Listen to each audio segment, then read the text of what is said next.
Hey hello guys, welcome back to the channel our study Adda. Guys, आज हम start करने वाले हैं लखनवी अंदाज चैप्टर की शॉर्ट समरी या फिर शॉर्ट एक्सप्लेनेशन बोल सकते हैं आप।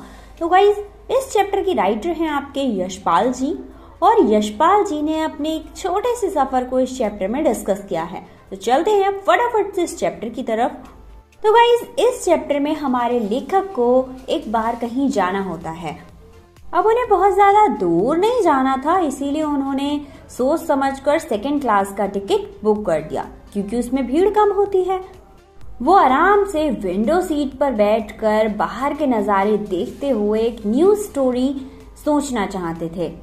अब भाई इतने में ही पैसेंजर ट्रेन आ गई, और पैसेंजर ट्रेन का जो गेट होता है वो खुलने को ही था। लेखक दौड़कर एक डिब्बे में चढ़ गए, बट उन्हें तो पूरे डिब्बे में यानी पूरे ट्रेन के डिब्बे में भीड़ ही भीड़ दिखाई दी। मतलब उनकी सोच से बिल्कुल विपरीत। उन्होंने सोचा था कि पूरा डिब्बा खाली होगा, मैं आराम से सफर को एंजॉय करते हुए स्टोरियां सोचूंगा, बट यहाँ तो इतनी भीड़ थी कि पैर रखने की जगह ही नहीं थी। ट्रेन में पहले से ही लखनऊ की नवाबी नस्ल के एक सज्जन पालथी मारकर बैठे हुए थे। उनके सामने दो ताजे चिकने खीरे रखे हुए थे, जिनको उन्होंने तौलिए में लपेट कर रख रखा था।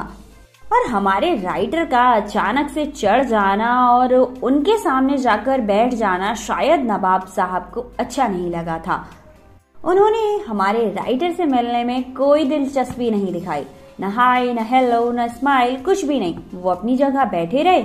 लेखक को लगा शायद नवाब सेकंड क्लास का टिकट इसलिए लिए होंगे क्योंकि वो अकेले सफर करना चाहते होंगे, और शायद उन्हें ये बिल्कुल भी अच्छा नहीं लग रहा होगा कि अब उनके सामने कोई एक सफेद पोशाक का मौझोल कद का, मतलब एक छोटे कद का आदमी सामने आकर बैठ जाए।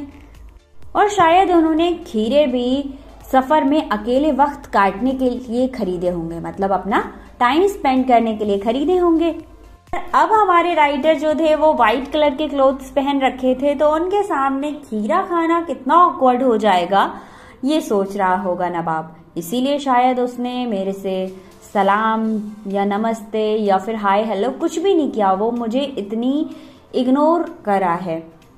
नवाब साहब लगातार खिड़की से बाहर की ओर देख रहे थे और बार बार तिरछी आंखें करके लेखक की ओर भी देख लिया करते थे। अब उन्होंने अपना खीरा निकाला और हमारे जो राइटर हैं, जो व्हाइट कलर की पोशाक में उनके सामने बैठे हुए थे, उनसे कहा, क्या आप खीरा खाएंगे? बट राइटर ने थैंक यू कहकर मना कर दिया। नवाब साहब ने बड़े ही तरीके से खीरे को धोकर छीला, काटा और उसमें जीरा, नमक, मिर्च बुरक कर तौलिए पर सजाते हुए फिर से लेखक से कहा, क्या आप इसको खाएंगे? हमारे राइटर एक बार मना कर चुके थे, तो अपनी सेल्फ रिस्पेक्ट बचाने के लिए उन्हें फिर से मना करना पड़ा, क्योंकि अगर दोबारा में वो हाँ कर देते तो लालची कहलाए जाते।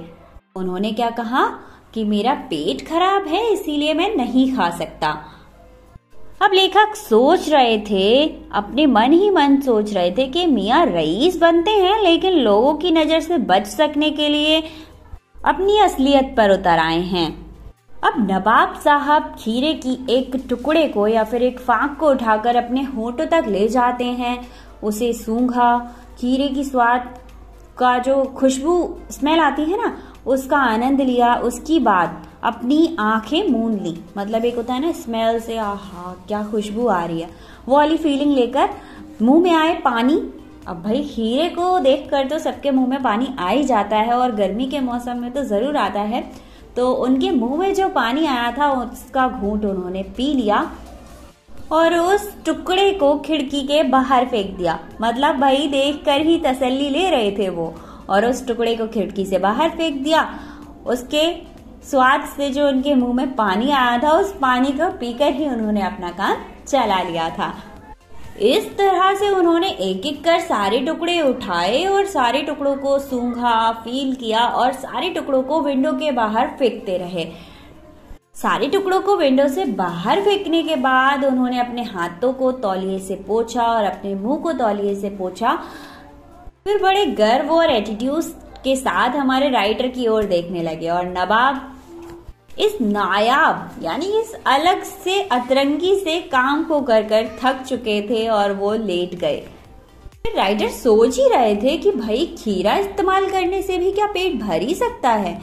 तो नवाब साहब इतने में ही एक जोरदार डकार ले लेते हैं और बोले, खीरा होता है लजीज, मतलब खीरा होता तो लजीज है बट पेट पर बोझ डाल देता है।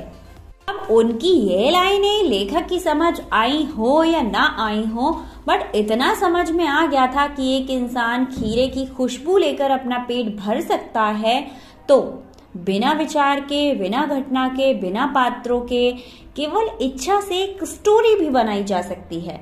और वो अपनी पूरी लाइफ किसमें बिता चुके थे?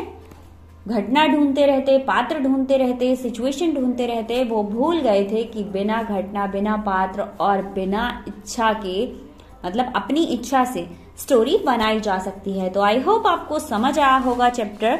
अगर आपको सारे चैप्टर्स की शॉर्ट समरी चाहिए या फिर डिटेल एक्सप्लेनेशन चाहिए तो डिस्क्रिप्शन में मैं प्लेलिस्ट लिंक मेंशन कर देती हूँ, वहां जाकर चेक कर लिया कीजिए।